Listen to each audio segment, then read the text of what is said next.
나오셨는데 자리를 이동해서 이쪽으로 앉으셔야 될 것 같아요. 여기 자리 비워둔 거 보니까 이쪽으로 이동하라는 거 사인 같아요. 자, 우리 옆에 있는 분들에게 축복하는 시간 같습니다. 예, 사랑하고 축복합니다. 예수님만 자랑합시다.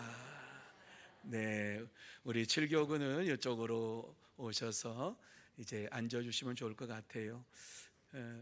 뭐 기도송 끝송을 하면 저쪽에 앉으라 그럴 텐데 이제 다 찬양으로 하나님 영광 돌려서 이쪽에 앉으시면 좋겠다 생각이 돼요. 이쪽으로 이렇게 돌아오세요. 예, 천천히 오세요. 장마가 한동안 막 비가 그렇게 억수로 쏟아지더니 오늘은 또 태양볕으로 인하여서 많은 사람들이 덥다 이렇게 이야기를 합니다. 오늘 귀하고 복된 시간 합동 구역 예배로 이와 같이 하나님 앞에 영광을 돌리게 된 것 감사를 드리고, 또 우리 구역마다 이렇게 모여서 하나님 앞에 영광을 돌릴 때에 하나님께서 우리의 예배를 받아주실 줄로 믿습니다. 또 함께해 주실 줄로 믿습니다. 더 이전보다 교구가 더 단단하게 뭉치고 또 구역이 하나가 되는 이러한 역사가 나타나기를 예수님의 이름으로 축복합니다. 그래서 이 시간 예배 드릴 때에 여러분의 심령의 변화가 일어나기를 바라고, 구역이 더 단합되기를 바라고, 하나님의 살아 역사하심을 체험하는 은혜의 시간, 축복의 시간이 다 되시기를 다시 한번 예수님의 이름으로 축복합니다. 자, 오늘 이 말씀의 내용으로 돌아가서 보면, 바울은 로마에서 두 번째 이제 체포를 당하여서 감옥에 갇혀서 디모데에게 유언과 같은 이러한 말씀을 주시고 있는 내용이 디모데 후서라 이렇게 말씀을 드릴 수가 있습니다. 바울은 자신이 어떠한 삶을 살았는지를 회고하면서 하나님 나라 확장을 위해서 사명감을 가지고 살라고 말씀을 해주고 있습니다. 바울은 주님 앞에 서게 되는 날까지 열심히 복음을 전하면서 의의 면류관을 바라보며 달려갔다라고 하는 이러한 믿음의 고백을 하고 있습니다. 바울이 디모데에게 이와 같이 말씀하고 있는 이유가 무엇입니까? 디모데에게 하나님의 일꾼으로서 어떻게 충성을 하라고 말씀을 하고 있습니까? 이 시간 본문을 보면서 하나님의 일꾼으로서 끝까지 충성하려면 어떻게 해야 할 것인가를 생각을 하면서, 우리도 하나님의 일꾼으로서 충성하려면 어떻게 해야 할 것인가를 나누며 은혜 받는 시간이 되기를 원합니다. 저는 여러분에게 우리가 어떻게 해야지 하나님의 일꾼으로서 끝까지 충성할 수 있느냐 하는 것을 세 가지로 이와 같이 말씀을 드리려고 해요. 하나님의 말씀을 무엇보다도 전파하는 자가 돼야 된다. 두 번째는 허탄한 말을 버려야 된다. 허탄한 이야기를 버려야 된다. 세 번째는 오래 참고 가르치며 전해야 된다 하는 이 세 가지로 여러분에게 말씀을 드리려고 합니다. 그 중심 구절은 2절입니다. 자, 2절 말씀 우리 같이 한번 읽어볼까요? 2절 말씀 읽습니다. 시작. 너는 말씀을 전파하라. 때를 얻든지 못 얻든지 항상 힘쓰라. 범사의 오래 참음과 가르침으로 경책하며 경계하며 권하라. 여러분, 이 말씀을 통해서 저는 여러분에게 세 가지로 말씀을 드릴 거예요. 그 첫 번째가 바로 하나님의 말씀을 전파하라. 그런데 2절 상반절에 너는 말씀을 전파하라 이렇게 말씀을 하고 있어요. 왜 이러한 말씀을 하고 있을까? 한번 생각을 해보았습니다. 충성된 하나님의 일꾼은 하나님의 말씀을 전파하는 것을 사명으로 삼고 살기 때문에 그렇습니다. 이것을 이제 해설해 주고 있는 것이 저는 3절로 보았습니다. 3절에 보면 말씀을 전파해야 할 이유가 무엇인가를 분명하게 말씀을 해주고 있는데, 자, 3절 말씀 우리 같이 한번 읽어볼까요? 같이 읽습니다. 때가 이르니 사람이 바른 교훈을 받지 아니하며 귀가 가려워서 자기의 사욕을 따를 스승을 많이 두고, 이렇게 말씀을 해주고 있습니다. 그렇습니다. 하나님의 말씀을 전파해야 할 이유가 무엇인가를 3절에서 말씀하는데 마지막 때가 되면은 사람이 바른 교훈을 받지 아니하고 바른 하나님의 말씀을 듣지 아니하고 자기 사욕을 따라서 생활하기 때문이다, 이렇게 말씀하고 있어요. 여러분, 이 말씀을 바울이 증거할 때에는 주 66년경입니다. 주 66년경에는 이미 로마의 첫 번째 기독교인들을 박해하는 사건이 벌어진 때였습니다. 무슨 말씀이냐 하면은 로마시가 대화제로 64년 7월 18일, 지금 이제 7월 달이죠. 7월 18일 날 발생을 했는데 6일 동안 밤낮 없이 로마시가 불타버렸어요. 화재로 인하여서 로마시는 그 당시에 최고의 도시였어요. 문명이 발달한 도시였고 모든 이러한 도로는 로마로 향한다, 이렇게 세계적으로 문명이 발달한 이러한 로마시였는데 절반이 다 타버렸어요. 잿더미가 되어버렸어요. 네로 왕자는 이 화재의 책임자로서 그리스도인들을 선택을 했습니다. 왜냐하면 그리스도인들은 로마에 내려오는 그러한 신들을 섬기지 아니하였고 황제 숭배도 거절하는 이러한 사람들로서 당시의 로마 시민들에게 비난을 받는 대상이었습니다. 네로는 바로 이들이 로마시를 불을 냈다고 말하면서 그들을 잡아가지고 옥에 가두고 심지어는 죽이기까지 했습니다. 바로 이러한 때에 이 말씀을 바울은 디모데에게 기록을 해서 보내면서 이 말씀을 주고 있는 것이지요. 그런데 이렇게 왜 기독교인들이 순환을 당하게 되었는가라고 하는 사실을 당시의 역사가인 수에토니우스라고 하는 이 사람이 기록을 해놓기를, 새롭고 기독교인에 대하여서 새롭고 사악한 미신에 사로잡힌 사람들의 단체가 그리스도인들이며 그들은 매우 위험한 미신을 섬기고 있다, 이렇게 기술을 했습니다. 그러니까 당시에 많은 사람들에게 기독교인들을 바라보는 시선이 저들은 사악한 미신을 섬기고 있는 자들이라 이렇게 생각했습니다. 왜? 로마 사람들은 자기들이 지혜롭고 자기들이 섬기는 이러한 모든 신들은 그 어떠한 신보다도 위대한 신이고 지혜로운 신이고 이 신들보다 미개한 신을 섬기는 이러한 자들에 대하여서 미신을 섬긴다라고 생각을 했기 때문에 그렇습니다.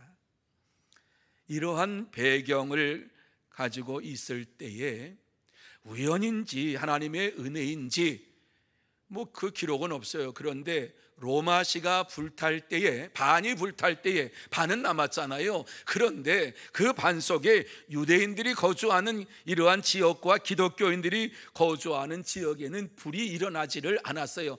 물론 다른 지역에도 반이니까 다른 지역에도 일어나지 않았지요. 그런데 네로 황제는 그리스도인들을 방화범으로, 그 당시에 이와 같이 많은 사람들이 미신을 섬긴다 그러고 기독교인들이 좀 이상한 행동을 한다, 그리고 성찬식을 하는 것에 대한 오해를 가지고 있었단 말이죠. 성찬식은 사람을 잡아가지고 피를 먹고 살을 나눠 먹는 이러한 일들을 저지르는 아주 비계한 이러한 사람들이다, 이렇게 생각을 해서 그리스도인들을 방화범으로 단정을 짓고 누명을 씌우면서 박해를 시작했어요. 바로 이때에 디모데에게 하나님의 말씀을 전파하라, 이 말씀을 주시고 있는 것이지요. 다시 말씀드려서 고난의 때에 더욱 힘써서 하나님의 말씀을 전하는 이러한 자가 되라고 말씀을 하고 있습니다. 사랑하는 성도 여러분, 하나님의 일꾼은 고난의 때에 더욱 담대하게 하나님의 말씀을 전하며 믿음으로 생활합니다.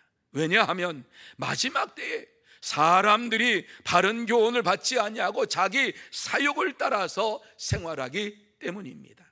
이러한 때일수록 하나님의 일꾼들은 하나님의 말씀을 더욱 담대히 전해야 할 것을 증거하고 있습니다. 그렇습니다. 하나님의 일꾼들은 하나님의 말씀을 전파하라 하는 말씀에 순종하면서 고난의 때에도 하나님의 말씀을 전하는 일에 힘쓰며 믿음으로 생활합니다. 그러므로 저와 여러분 모두 다 하나님의 말씀을 전파하라는 이 말씀을 우리가 마음에 새기면서 이 말씀 속에 담겨진 말씀, 고난의 때에도 하나님의 말씀을 전하는 데에 힘쓰는 하나님의 일꾼이 되라고 하는 말씀을 마음에 새기면서 하나님의 일꾼으로서 날마다 복음을 전하는 여러분들이 다 되시기를 예수님의 이름으로 축복합니다. 두 번째로, 허탄한 말을 버리고 말씀을 전해야 한다. 허탄한 말을 버려야 한다. 여러분, 복음을 전하기 위해서, 하나님 말씀을 전하기 위해서 우리가 버려야 할 것이 무엇이냐? 허탄한 말을 버리라고 말씀하고 있습니다. 이 말씀을 하면서 2절 말씀 중반절에 보면 때를 얻든지 못 얻든지 항상 힘쓰라, 이렇게 말씀을 해주고 있습니다. 이 말씀의 해석을 저는 4절로 본 거예요.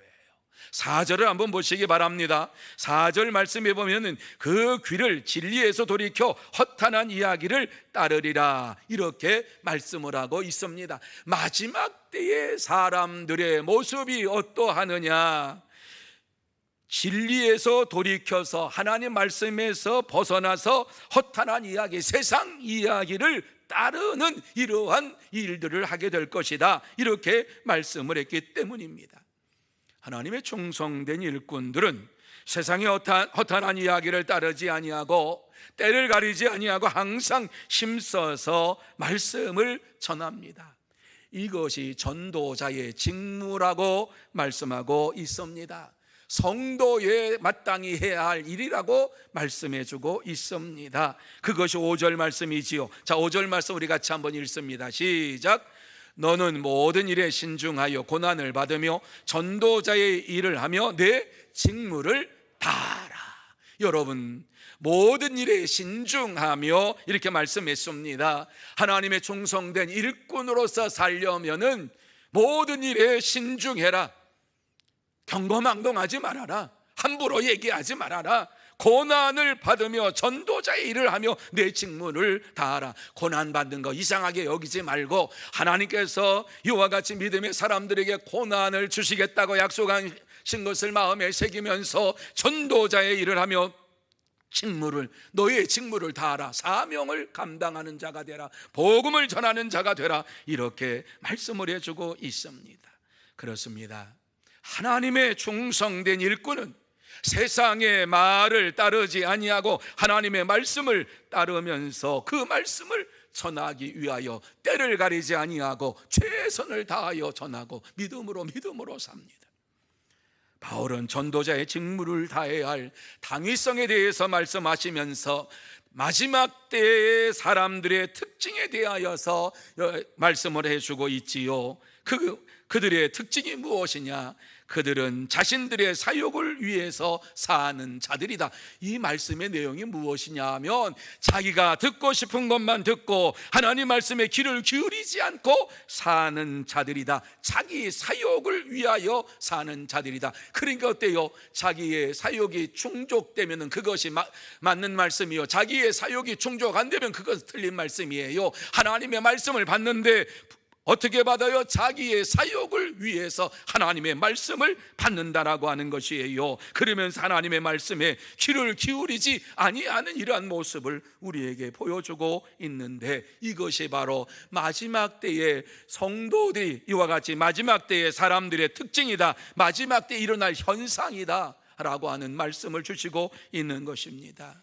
여러분, 이 말씀은요, 예수를 믿지 아니하는 자에게 주시는 말씀이 아니라 예수를 믿고 있는 자들에게 지금 주시는 말씀인 것을 여러분 아시기를 바랍니다. 마지막 때가 되면 이와 같이 예수를 믿는다고 하면서 자기 사리 사욕을 채우는 자들이 많고 하나님의 말씀에 대하여서 부정을 하는 이러한 자들이 많이 있다라고 하는 말씀을 주시고 있는 것입니다. 여러분, 이것이 우리가 살고 있는 오늘 이 시대에 나타나는 현상이 증명을 해주고 있습니다. 여러분, 오늘날 혼전 성관계에 대하여서 사회적인 인식이 어떻게 변화되었습니까? 10여 년 전만 해도 순결을 지키는 것을 당연하게 생각을 했고, 예수 믿는 사람도 당연하게 그렇게 살아야 할 것을 믿었습니다. 그런데 지금 사랑과 성관계를 동일시하는 풍조에 떠밀려서 사랑이라고 하는 이러한 명분을 세워서 결혼하기 전에도 얼마든지 성관계를 가질 수 있다라고 얘기를 합니다. 그러면서 혼숙감으로 아이를 배우면 좋지 뭐 이렇게까지 변합니다. 이제 더 그 이상을 지금 자꾸 미디어에서 조성을 하지요. 뭐라고 얘기합니까? 살아보고 맞으면 결혼하고 안 맞으면 헤어지자.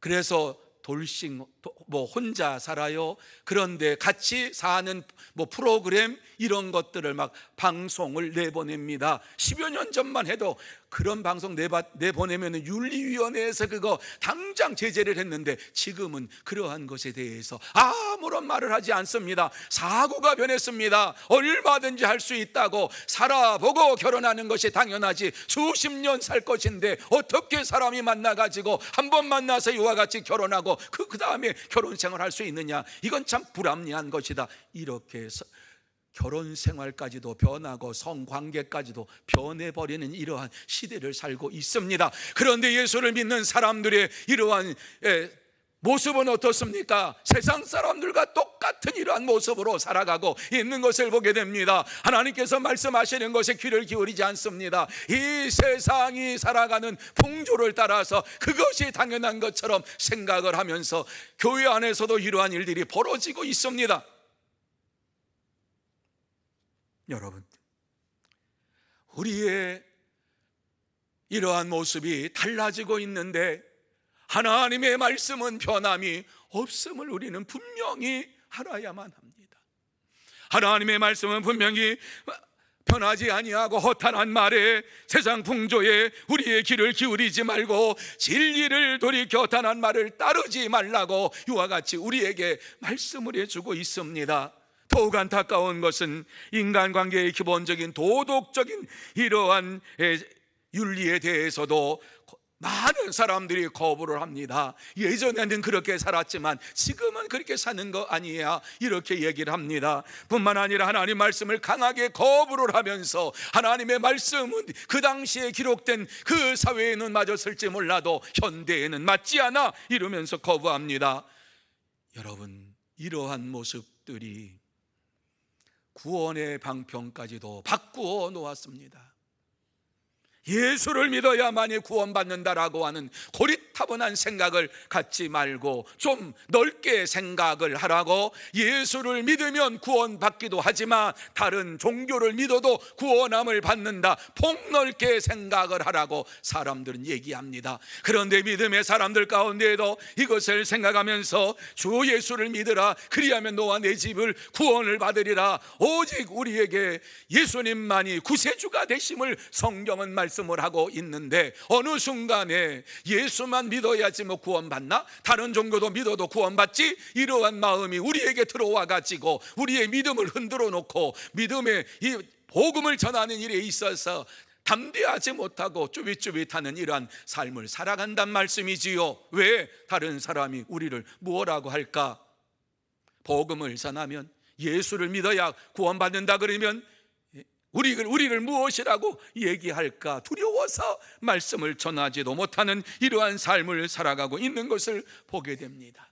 하지만 하나님의 말씀은 분명하게 우리에게 말씀합니다. 예수 그리스도를 믿어야만이 구원함을 받을 수 있다라고 하는 이 구원에 대하여서 분명하게 말씀을 해주고 다른 길은 없다라고 말씀을 주시고 있습니다. 사랑하는 성도 여러분, 우리가 살고 있는 이 마지막 때에는 예수님을 믿는다고 하면서 말씀대로 순종하며 살아가는 자들이 점점 적어지고 하나님의 말씀에 대적하고 또 이 세상의 말에 귀를 기울이면서 점점 세속화되는 이러한 삶을 살아가고 있는 자들이 많습니다. 마지막 때가 되면은 성경에 보면은 서로 잡아주고 서로 미워하고 우리를 환난에 넘겨주고 죽이는 일까지 일어날 것을 말씀해주고 있습니다. 이것이 마태복음 24장 9절과 10절에 나와 있는 말씀입니다. 마지막 때가 되면 성도들끼리 얘가 예수 믿는 사람이라고, 얘가 예수쟁이라고, 자기도 예수 믿어, 나는 그때 그냥 교회만 다녔지, 내가 진짜 뭐 예수 믿은 게 아니라 얘가 예수 믿었다고 이렇게 고자질을 하면서 예수 믿는 사람들을 죽음에까지 이와 같이 밀어넣는다라고 말씀합니다. 누가 어떠한 이러한 일을 행하는 사람이 누구입니까? 세상 밖에 있는 사람이 아니라 교회 안에 있는 예수를 믿는다라고 하는 사람들이 이러한 일들을 저지른다라고 말씀을 해주고 있습니다. 이러한 때에 우리에게 항상 복음을 전하기 위해서는 더욱 날마다 연구하고 전도 전략을 세우며 노력하고 기도해야 할 것을 말씀해 주고 있습니다. 그렇습니다. 참된 하나님의 일꾼은 마지막 때에 복음을 전하기 위해서 때를 얻든지 못 얻든지 항상 힘쓰며 믿음으로 생활합니다. 그러므로 저와 여러분 모두 다 때를 얻든지 못 얻든지 이 마지막 때에 복음을 전하기 위해서 힘써서 일하는 참된 일꾼들이 다 되시기를, 충성된 일꾼들이 다 되시기를 예수님의 이름으로 축복합니다. 세 번째로, 오래 참고 가르치며 전해야 한다. 오늘 이 말씀에 보면 2절 하반절에 범사의 오래 참음과 가르침으로 경책하며 경계하며 권하라, 이렇게 말씀을 주시고 있습니다. 이 말씀이 무슨 말씀입니까? 충성된 하나님의 일꾼은 모든 일에 인내하면서 말씀을 잘 가르치고 전하는 일에 힘쓴다라고 하는 말씀입니다. 그 이유는 바울이 그렇게 복음을 전했기 때문에 그렇습니다. 그래서 바울 사도는 6절과 7절 말씀에 어떻게 그가 복음을 전했는가 하는 것을 말씀을 해주고 있지요. 같이 한번 읽습니다. 시작. 전제와 같이 내가 벌써 부어지고 나의 떠날 시각이 가까웠도다. 나는 선한 싸움을 싸우고 나의 달려갈 길을 마치고 믿음을 지켰으니, 이렇게 말씀을 해주고 있습니다. 바울은 충성된 하나님의 일꾼으로서 살았는데 어떻게 살았느냐? 구약의 제사를 드릴 때에 마지막 불을 지피기 전에 그 제물 위에 포도주를 붓는 전제와 같은 이러한 믿음의 삶을 살았다라고 말씀을 하고 있습니다. 다시 말씀드려서 복음을 전하기 위하여 인내하고 말씀을 가르치며 전하며 선한 싸움을 싸우고 날마다 자기를 비워서 하나님 앞에 드리는 이러한 믿음의 삶을 살았다라고 말씀해주고 있습니다. 바울은 그렇게 믿음 생활을 하면서 하나님의 일꾼으로서 자신이 어떻게 충성했는가를 우리에게 잘 말씀해 주고 있습니다. 충성된 일꾼으로서 전제와 같이 내가 벌써 부어지고, 그렇게 말씀을 합니다. 조금 전에 말씀드렸던 것처럼 전제라고 하는 것은요, 구약 시대에 제사를 드릴 때 제물을 제단 위에 올려놓고 불을 사르기 직전에 그 제물 위에 포도주를 붓는 것을 전제라고 말씀을 하고 있는 것입니다. 그는 하나님의 충성된 일꾼으로서 전제와 같이 자신을 주님께 다 쏟아 부으면서 복음을 전했다라고 말씀하고 있습니다.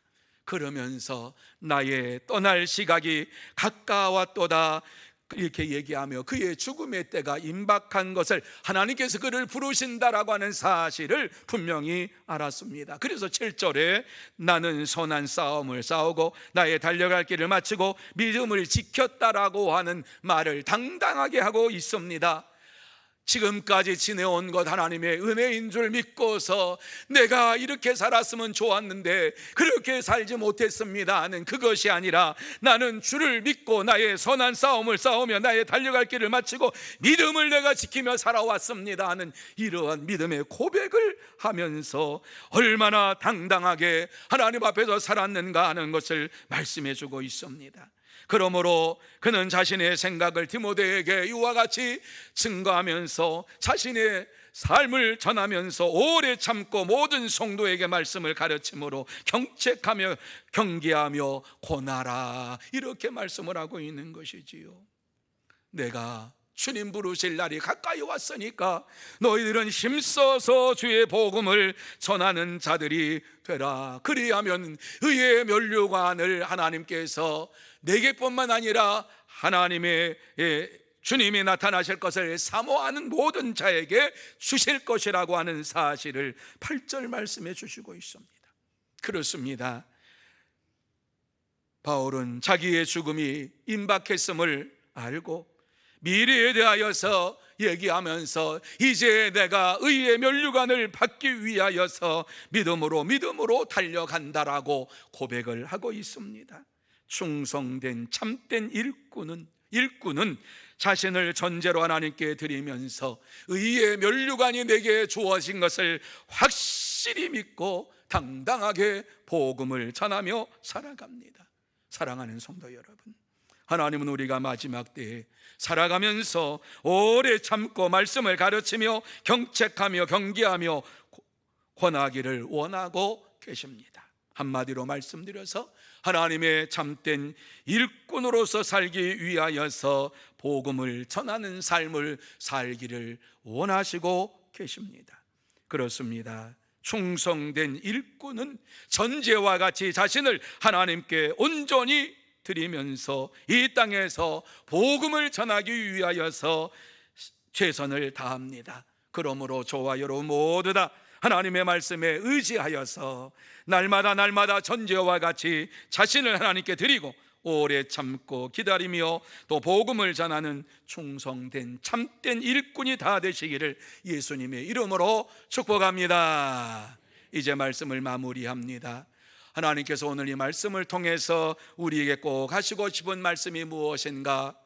우리는 하나님의 충성된 일꾼으로 부름받았음을 알고 하나님의 말씀을 전하기를 힘쓰는 자가 되라, 이렇게 말씀을 주시고 있습니다.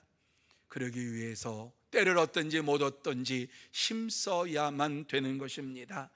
우리에게 주어진 시간에 날마다 하나님의 말씀을 전하기로 힘쓸 때에 의의 면류관을 우리에게 주실 줄로 믿습니다. 그렇습니다. 충성된 일꾼이 되어서 하나님의 말씀을 끝까지 증거하며 날마다 복음을 증거하면서 의의 면류관을 받는 참된 성도, 충성된 일꾼들이 다 되시기를 예수님의 이름으로 축복합니다. 기도하시겠습니다.